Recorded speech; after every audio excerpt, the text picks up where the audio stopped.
Good morning India. નાનાને ના નમસ્કાર, મોટાને મોટા નમસ્કાર. આજના મારા નવા બ્લોગમાં હું તમારું સ્વાગત કરું છું. આજે સવારમાં જો કેવો મોસમ સુહાનો બની ગયો છે. વાદળા છવાઈ ગયા લાગે છે, થોડાક વધારે નથી છવાયા. તો ચાલો તમને નજારો દેખાડું. કેવો મસ્ત કાનું દ્રશ્ય છે. હવામાં વાદળા, તડકો છે, વૃક્ષ મસ્ત લાગે છે. અહીંથી નજારો જોવાની અલગ જ મજા. અહીંથી બારીમાં જુઓ, મસ્ત નજારો દેખાય. ગુડ ન્યૂઝ એ છે કે મારે 2 અઠવાડિયા હાટું વેકેશન પડ્યું છે, કારણ કે બોર્ડની પરીક્ષા ચાલે છે. જે 10મા ધોરણમાં ભણતા છે, તમારા ભાઈ કે બેન ભણતા છે, એને 10મા ધોરણમાં ભણતા છે, તો એને છે ને વેકેશન નહીં હોય, એમને બોર્ડની પરીક્ષા ચાલુ છે. જે 8મા 9મા 11મા વાળા હશે એમને વેકેશન હશે, કારણ કે હું 9માં ભણું છું, એટલે મારે વેકેશન છે અત્યારે. એટલે અમારે 2 અઠવાડિયા હાટું પડ્યું છે. તો અત્યારે તો મમ્મી નથી ઘરે, કારણ કે તે ડ્રેસ દેવા ગઈ છે, તે ચિપકાવવાનું લાવે છે ને તે દેવા ગઈ છે. અને અત્યારે મમ્મી હમણાં આવે એટલે પૂછું આજે જમવામાં શું બનાવવાના છે. અત્યારે મમ્મી આવી ગઈ છે. મમ્મી આજે શું બનાવ્યું છે બપોર જમવામાં? જો રીંગણાનું શાક છે, કેરીનું શાક છે. કેરી શાક બનાવ્યું છે? મને બહુ ગમે હો, મને આપજો કેરી શાક. કેરીનું શાક કરી લેવું છે. સાથે રોટલી છે અને છાશ છે. તો ચાલો જલ્દીથી જમી લેવી. અત્યારે મારી મમ્મી જો સ્ટોન ચોટાડતી જો સત્સંગ સાંભળે છે. અને મમ્મી કહેવાય પાણી પીવરાવ. હું તને પાણી નહીં પીવરાવું. કેમ? હું તને શરબત પીવરાવીશ. કેવું લાગશે શરબત? શરબત તો સારું લાગે, પણ બનાવી દેજો. વરિયાળીનું પીવું છે કે પછી લીંબુ પાણી વાળું? ના ના, વરિયાળી. વરિયાળીનું ફ્રીજમાં પડી છે, તમે કાલે જોઈ હતી. દળાવી લાવીને કાલે. કાલ દળી મેં મિક્સરમાં. હા તો ચાલો બનાવીને પીવરાવું. ઠંડુ ને? ઠંડો બનાવજો, ફૂલ ઠંડો.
આજે શરબત બની ગયું છે. મમ્મી કેવું લાગ્યું?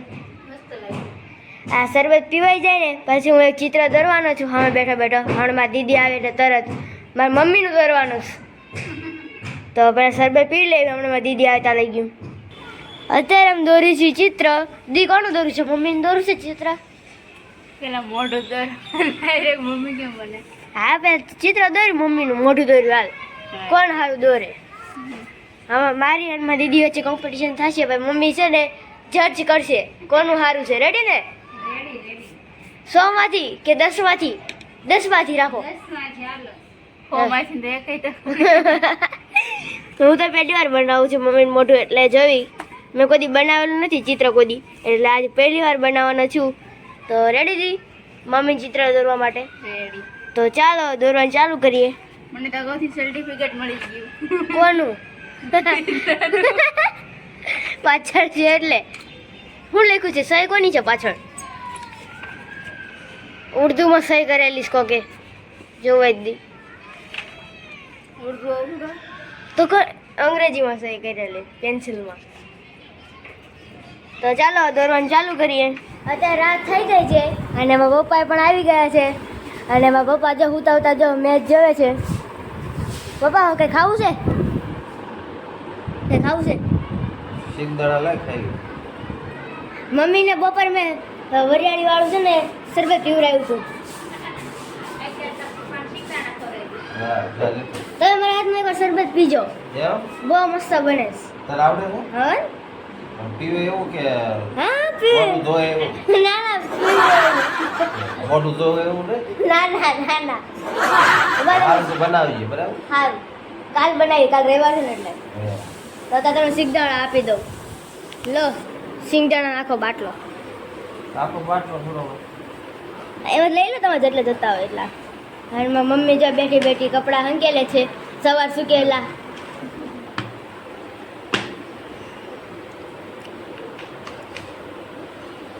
એટલે જ તે બસ. આજે જે ચિત્ર બનાવેલું હતું તે ચિત્ર જે અધૂરું બાકી છે એટલે હું તમને દેખાડી નહીં શકું કારણ કે જે મેં સ્ટાર્ટ જ સ્ટાર્ટ કર્યું હતું પછી મારી દીદીને જવાનું થયું હતું એટલે તે વહી ગઈ હતી. એટલે તો બસ આજનો બ્લોગ હું અહીં જ ખતમ કરું છું. વિડીયો પસંદ આવે તો લાઈક એન્ડ સબસ્ક્રાઈબ કરી દેજો. જો વિડીયો પસંદ આવે તો લાઈક એન્ડ સબસ્ક્રાઈબ કરીને જ જાજો. તેથી હું તમારા માટે નવા નવા વિડીયો આવા બનાવતા રહું એટલે વ્લોગ બનાવતા રહું. તો thank you for watching. By.